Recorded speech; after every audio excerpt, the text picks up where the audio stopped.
Hi, and welcome to today's topic, growth marketing. I'm Frederik, and I'm the co-founder of Cosmos Collective. And in my past, I've been working for Board of Innovation as an innovation consultant, and I've coached and trained tons of growth teams while being at the Growth Revolution and Growth Tribe. And so, before we get into growth, let me quickly give you a clear-cut definition of what actual growth is. So what is it? It's based on a mindset of using data-driven, rapid experimentation to grow your business. So today we're going to talk about the three main pillars of growth marketing. But before we get into that, I want to quickly do a small introduction about what is exactly the difference between growth marketing on one side and digital marketing on the other side.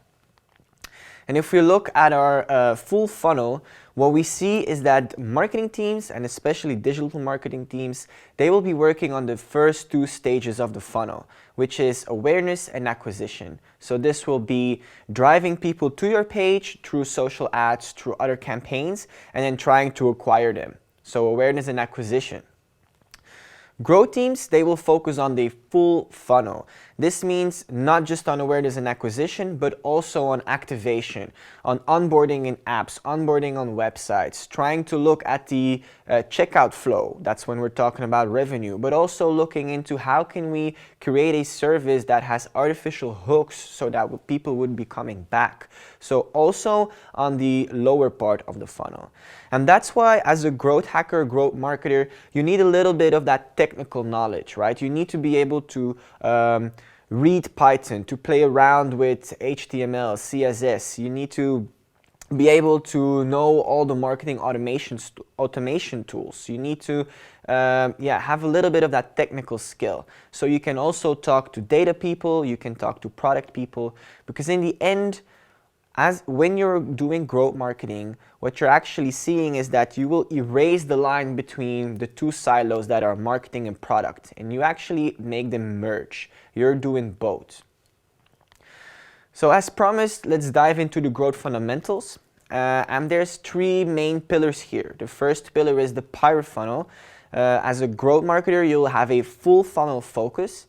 And you're data-driven, right? You're focusing on one specific metric, and this is where the OMTM comes in, the one metric that matters.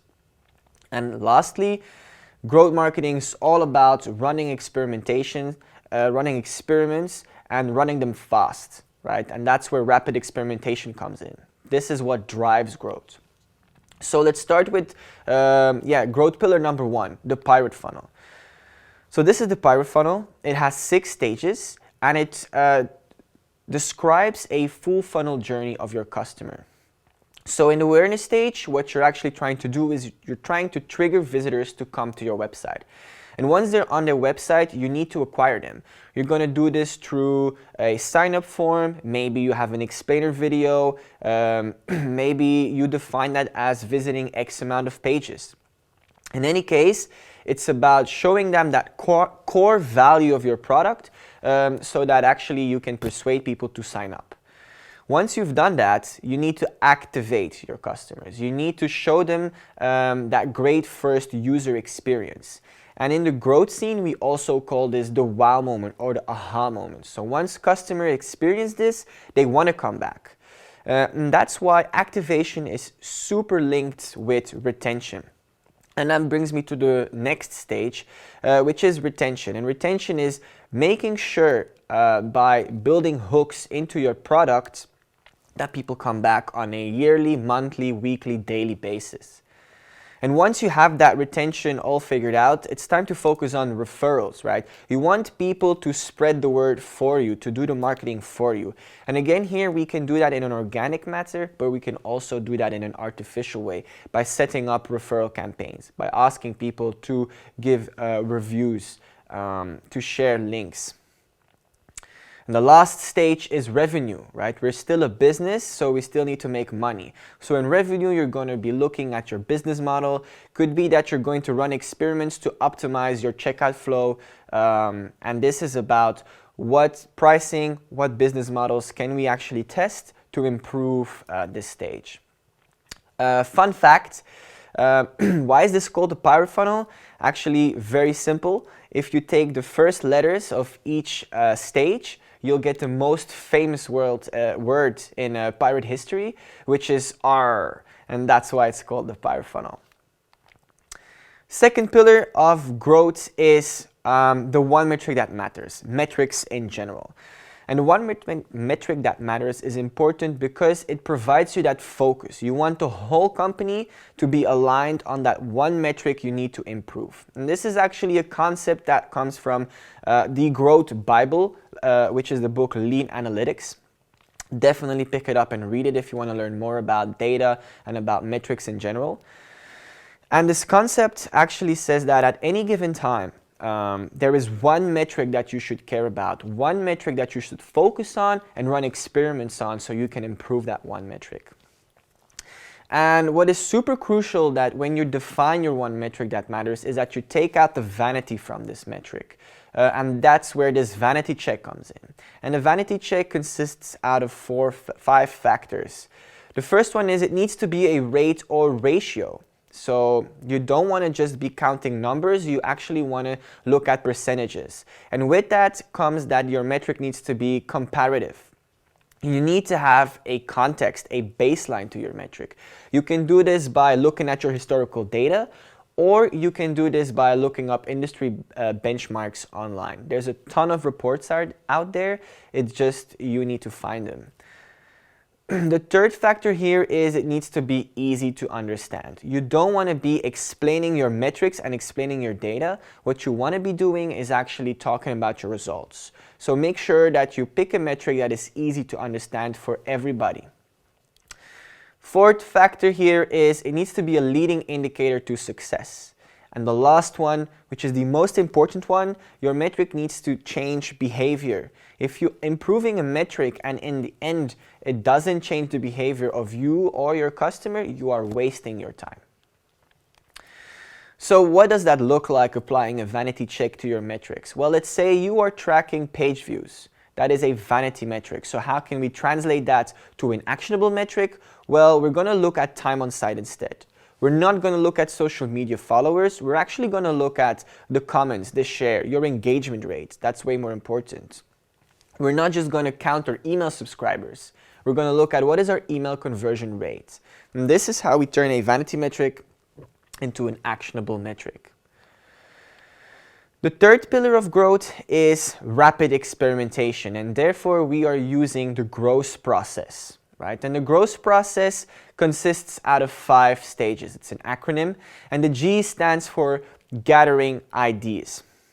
And so when you're gathering ideas, you're going to be looking at your all your business intelligence, all the surveys that you've run, all the inspiration that you got from blog articles or whatever. You're going to bring that to this ideation session, and the aim is to produce as much ideas as you possibly can. This is really quantity over quality. Because why? Well, that quality check happens in stage 2, which is rank your ideas. So here we're going to use 2 frameworks on which we will rank our ideas, and we do this for 2 reasons. 1, I already explained, you need to have a quality check.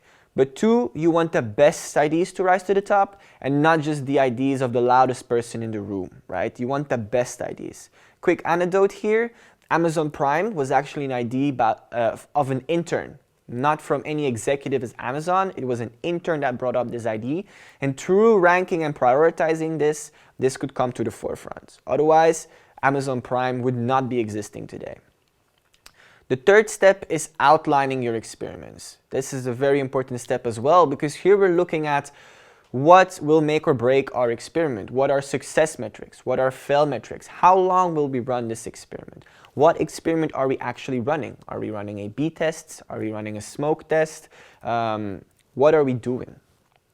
The 4th stage is going to be execution, right? Here we need to just get it done. Get our experiment live, and we're going to try to do this in an agile way, right? And then of course the last stage is analyzing your data. So looking at the numbers and trying to distill scalable learnings for our business. And when we look at this growth process, what we see is that stage 2 and stage 5 are the most crucial, right? If you're a growth team and you're doing stage 2 and stage 5 correctly, this is a guaranteed success kind of framework. And so we're going to run experiments within our business context for two main scenarios. The first scenario will be exploration. So here we find ourselves in a situation where outcomes, they are not well defined and we're operating in a space of uncertainty.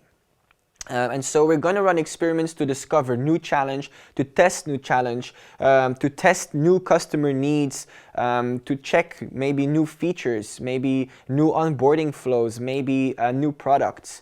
Maybe we're going to play around with a new pricing model. So this is where we're actually exploring new stuff. For instance, you want to know if your customer hangs out on Pinterest. Well, we're going to run a small ad campaign and we're going to do a couple of posts and see if we get traction. That's an exploration experiment. The second scenario is a scenario where we're looking to optimize. This is testing for optimization.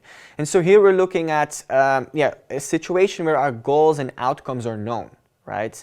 And so this is mainly about increasing conversion, improving efficiency, and decreasing costs. If we look back at our Pinterest example, what this means is that you will look at the results, you will see, hey, for this Pinterest campaign, we actually got a lot of traction, so let's scale that up. Let's improve our conversion rates here. And that is when you're going to run experiments to optimize. This is where you're going to do mostly A/B testing, multivariate testing, that kind of stuff. So to end, I want to explain to you this beautiful use case of Mr. Green. Now, Mr. Green is a company that leases electrical vehicles. And so Max, one of the salesperson of that company, came to us and asked us the question, can we actually create a fully online self-servicing model? And the reason he came to us with that question is because he was seeing that they weren't scoring a lot of leads, and that caused the sales cycles to be extremely long. So we first took a look at what is that funnel that you're having currently. And what we saw is that when you land on the homepage that you can see right there, there's a ton of buttons to click on, right? There is at least 3 colorful buttons, but there's so many outbound links that it's almost by chance that somebody clicks on snelle offerte or quick quotes. And that's the one that we want customers to click on. And once you hit that button, you're seeing a form that you need to fill out. Once you submit the form, you need to do a back and forth email exchange to actually tell the salesperson about the specs that you want in your car. You need to arrange a date where you can come and visit and look at the car. And then, you need to actually go and check out the car. So this takes ages. So what did Max do? He was like, I don't need any of that. I'm just going to completely reshape this onboarding, this lead generation process, and I'm going to create a new landing page with an entirely more clear value proposition on it. And he used the tool Unbounce. Unbounce is a landing page builder. Very simple, drag and drop, no coding needed.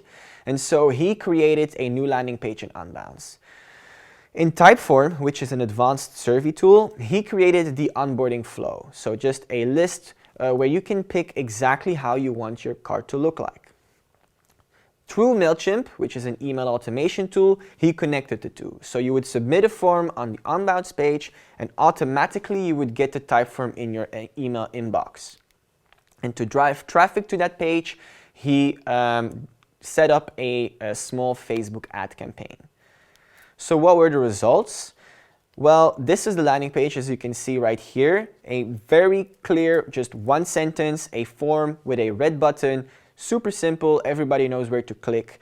And then you would automatically get this, this self-service model in your mailbox where you can just scroll through, tell the relevant people what you want and what you're looking for in your car. And so that would speed up the process massively. And so when we started looking at how can we shorten the sales cycle and increase leads per month, and so when we look at the results, we had an 800% increase in leads, which is insane. And of course, a cool bonus to top it off is that Max got promoted and became VP of Growth. And this was such a successful experiment that the company Mr. Green actually implemented this self-service model natively in the website. So that is actually, growth marketing, growth hacking in a nutshell. So now it's up to you to just get shit done and create impact.